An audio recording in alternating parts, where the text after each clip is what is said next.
Welcome back to the Brian Crombie Radio Hour on Sagan and 60. Thank you to Warren Kinsella of Daisy Group for that interview and the column that he published on the weekend. I thought it was really quite fascinating that such a majority of Canadians supported the imposition of the Emergency Measures Act.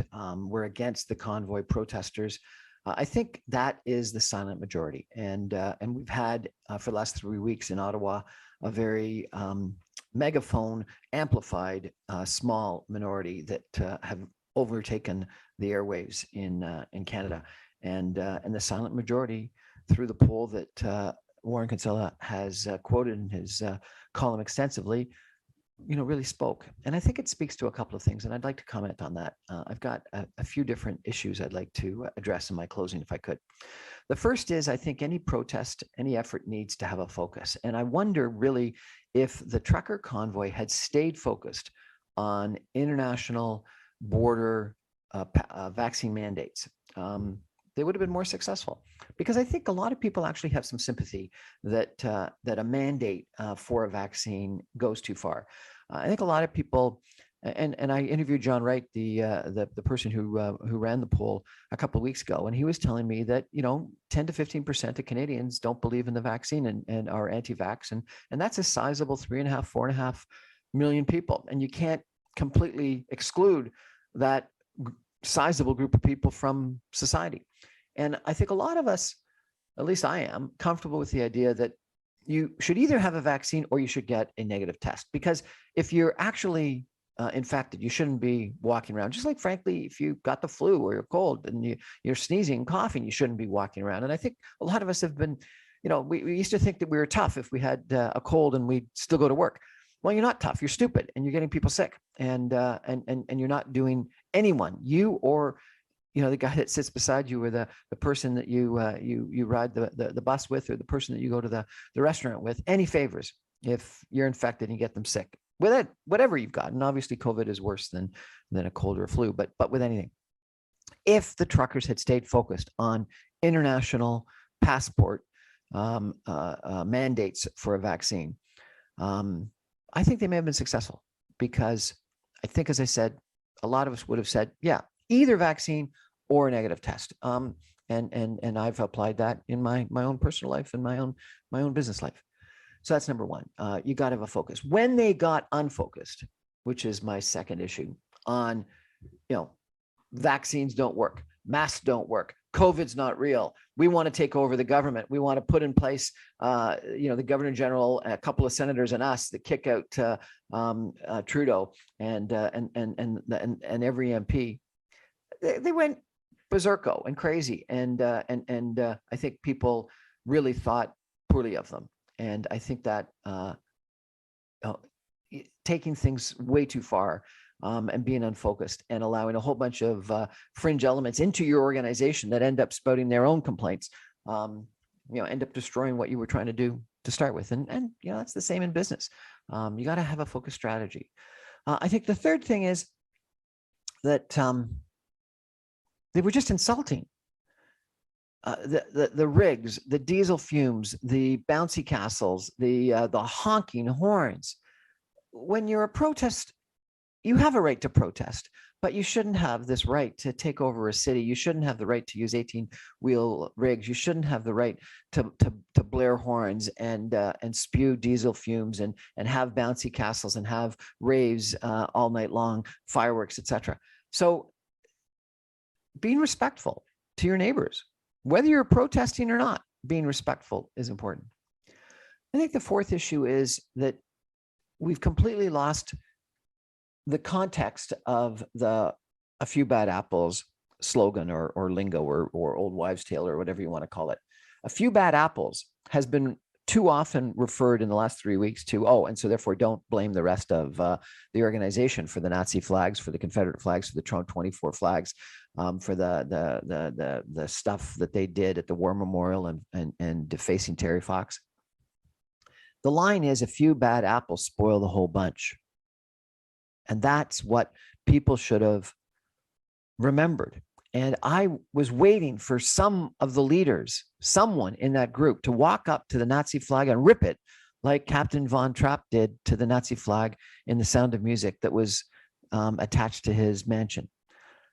We needed people that were willing to stand up and say, we're against vaccine mandates at the border, but we're not supporting you, who's a white supremacist, who believes the Confederate flag is something you should be flying, who thinks that Nazism is something that should be coming to Canada. Anti-Semitism and white supremacy there's no place for that in Canada and in this protest. And none of the protesters were willing to stand up to others to say this is wrong. And if they're not willing to do that, then, I don't think they have the right to be respected by the rest of us.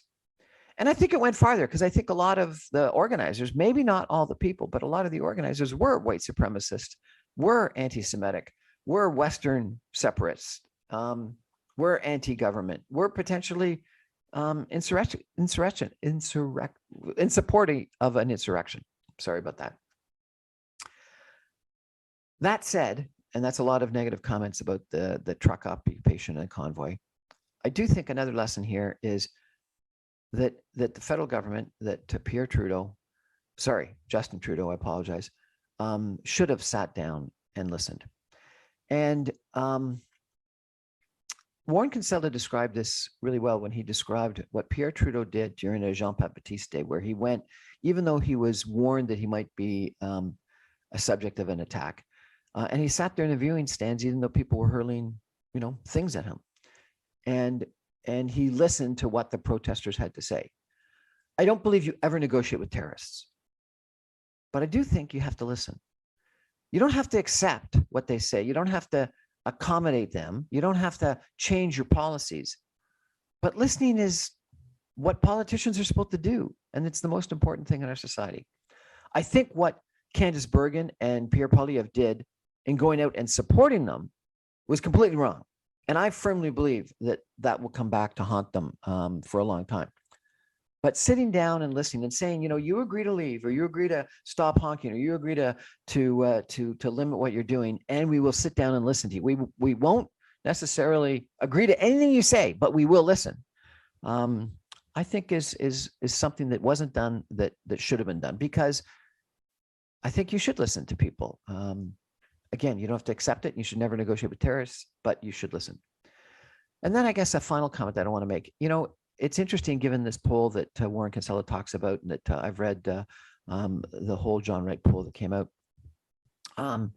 There's been a whole bunch of commentary over the course of the last couple of days about polarization in Canada that says that this is indicative that we are going to become polarized, just like the United States has become polarized. And then others that say, no, it's not. It's just a very small fringe group, and we're not going to become polarized. And there was a column just today in the Globe and Mail that effectively said, don't worry, we're not the same as the United States.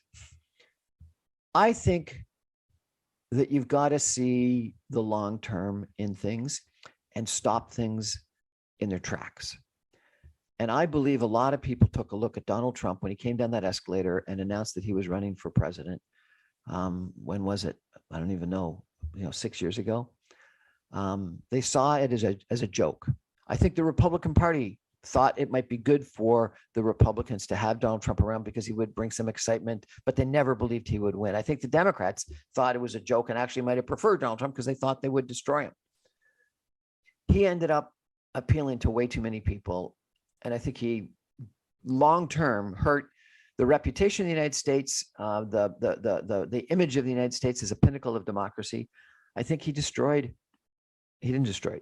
harmed Western alliances, the strength of NATO, our global trading system. I think he helped white supremacy. I think he helped Vladimir Putin. I think Donald Trump has done an immense amount of harm to the world, and will go down in history as one of the, if not the worst president in American history. That said, I'm shocked at how many people still support him. I worry that the Conservative Party is going to go down that route. And I think that Pierre Poilievre and some others may be taking a look at Trump and copying what he did. And I think that for a strong, good democracy in Canada, we need 2, if not 3 strong parties. And I think that the success of Canada in the last generation, 50, whatever years, has to a certain extent been that we've had these 3 strong parties. And if frankly, maybe 4 with the Bloc Québécois included, such that the Liberals have been able to, more often than not, occupy the center, which is where I think the vast majority of people are, and we've had good government, versus the duality in the United States, where we have the extremism of the Democratic Party and the extremism of the Republican Party. And that allowed it to be taken over by white supremacists and extreme right-wing ideologues that supported Trump. I worry that that's going to happen with the Conservative Party. And I think that Canada will be worse for that. And I worry about that. And I hope to gosh that someone that is more centrist, a red Tory, a progressive conservative, someone like Stephen Harper that could keep the whole tent together, appears and runs for the leadership and wins. And I'm wrong. But I worry that Pierre Poilievre is Canada's Donald Trump and will appeal to right-wing fanaticism, populism, white supremacy, etc. And I'm not saying that he is a white supremacist, but I think that some of the things he's supporting and doing will give voice to those people. And I think that will be unbelievably damaging to the Conservative Party and damaging to Canadian democracy. And so I hope the Conservative Party thinks long and hard about whether they want to become Trump light or Trump north, and decide that no, what they really want to do is become the Conservative Party that has been such a proud part of Canadian history. And think about, Diefenbaker, Mulroney, David Crombie, who I thought was a great progressive conservative, Bill Davis, Peter Lougheed. Those were people that were, I believe, red Tories. And even if Stephen Harper wasn't a red Tory, he was a conservative that could bring the whole tent together and make sure that the extremist elements didn't take control. That's my biggest worry, is that even though we have columnists dismissing that this fringe element isn't something that's going to take over Canada, today they're right, but long term they may not be. And we have to, particularly the Conservative Party, has to decide who they want to be in the future. That's my 2 cents. Anyway, thank you so much for listening. That's the Brian Crombie Radio Hour on Saga 960. I'm on every Monday through Friday at 9:60 a.m. at 6 o'clock. You can stream me online at www.saga960am.ca anywhere in the world. You can get all my podcasts and videocasts after the fact on my website, briancrombie.com. The videos are on Facebook, Instagram, LinkedIn, and YouTube. I've got a YouTube channel. I'd love it if you'd subscribe for it. And my podcasts are on Apple, Audible, and Speakeasy Podcasts. Thanks so much for joining me. Let's make sure that we have a good, viable 2, 3, maybe even 4-party democracy in Canada. And let's not allow right-wing ideologues or left-wing ideologues and extremists to take over our main political parties. Thank you. Good night, everybody.